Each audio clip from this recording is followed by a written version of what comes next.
Last time, we explored the tale of Argus Panoptes, the all-seeing giant with 100 eyes, appointed by Hera to guard a white heifer.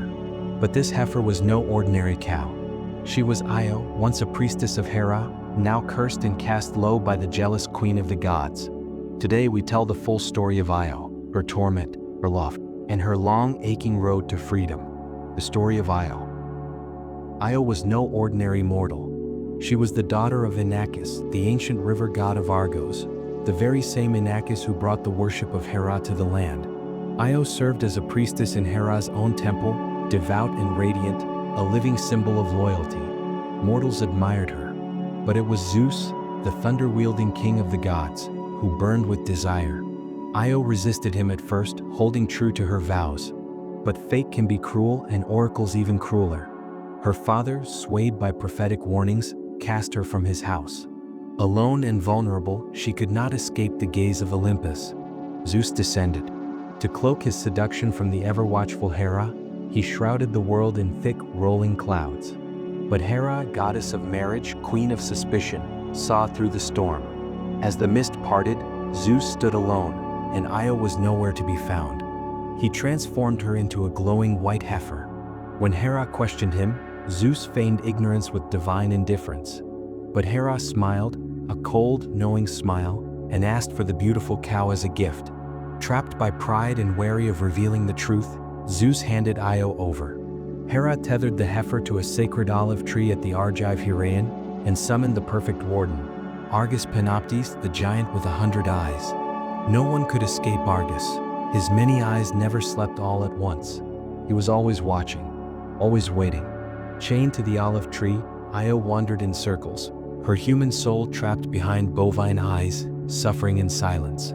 Pity stirred Gaia herself, and the Earth Mother caused the violet flower, Ion in Greek, to bloom beneath Io's hooves, giving her sustenance in sorrow. The violet, legend says, took its many colors from Io's pain: red for her blush, purple for her shame, white for her prayers to the stars. But Zeus would not let her torment go unanswered. He sent Hermes, the silver-tongued trickster, to free her. Disguised as a humble shepherd, Hermes approached Argus and played soft tunes on his pipes. He spun stories so dull, so long that one by one the 100 eyes began to close. When the last eyelid drooped, Hermes struck. Some say he lulled Argus to eternal sleep with his enchanted wand. Others say he hurled a stone and ended the giant's watch with a single blow. Either way, blood was spilled, and Argus became the first divine casualty of this new order of gods. For his victory, Hermes earned the name Argifontes, Slayer of Argus. Hera, in mourning yet ever prideful, took the fallen giant's eyes and set them into the tail of her sacred bird, the peacock. To this day, its feathers shimmer with 100 silent watchers. Io, though freed from Argus, was far from safe. Hera's vengeance was only just beginning. Hera, furious at Argus's death, set a new torment upon Io, a gadfly, a cursed stinger that chased her across the world, biting, driving her mad with pain. Thus began Io's wandering, a pilgrimage of pain etched into the geography of myth. She plunged into the Ionian Sea, which would forever bear her name. She passed through the wild lands of Thrace, the warlike hills of Illyria, the bleak steppes of Scythia, and finally reached the frigid crags of the Caucasus Mountains. There, beneath the shadows of eternity, she found a fellow sufferer, Prometheus, the fire-bringer, bound in iron chains by Zeus for defying the gods and gifting fire to humankind. Though tortured daily by Zeus's eagle, Prometheus offered Io comfort and a prophecy. "Your torment will end in Egypt," he said. "There you will be restored. There you will bear the son of Zeus. And one day from your bloodline shall come a hero who will set me free, Heracles." Io, strengthened by fate, pressed on. She fled southward and crossed the treacherous strait between the Propontis and the Black Sea, a path so marked by her frantic hooves that it came to be called the Bosporus, the ox ford. She wandered through burning deserts and green jungles, across the bones of mountains and the winds of forgotten plains, always pursued by Hera's venomous agent. The earth itself bore witness to her passage. At last, broken but unbowed, Io reached Egypt, the far edge of the Greek world's imagination, where gods and mortals blurred. There, Zeus found her once more, not with fire in his eyes, but mercy in his hand. He touched her gently, and the heifer's form melted away. Io stood again as a woman, flesh and soul reunited.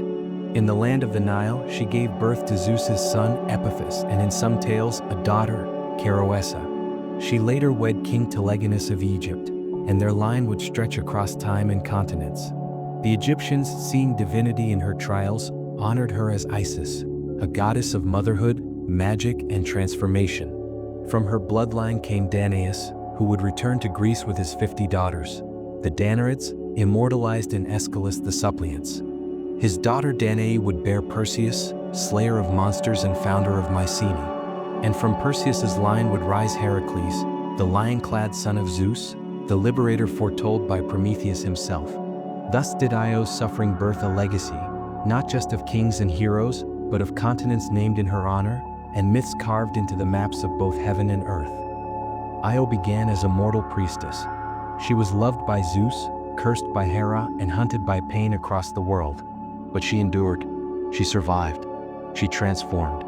Her story is one of divine betrayal, epic suffering, and the quiet strength of a soul who refused to be broken. From Argos to Egypt, from Olympus to the ends of the earth, Io walked the path of gods and monsters, and birthed legends. Thanks for watching Every Myth TV. If you loved this tragic tale of love, rage, and endurance, don't forget to like, subscribe, and share it with a fellow myth lover. And join us next time when we dive into the full story of Heracles, the next generation of Io's mighty legacy. Until then, may your path be free of gadflies.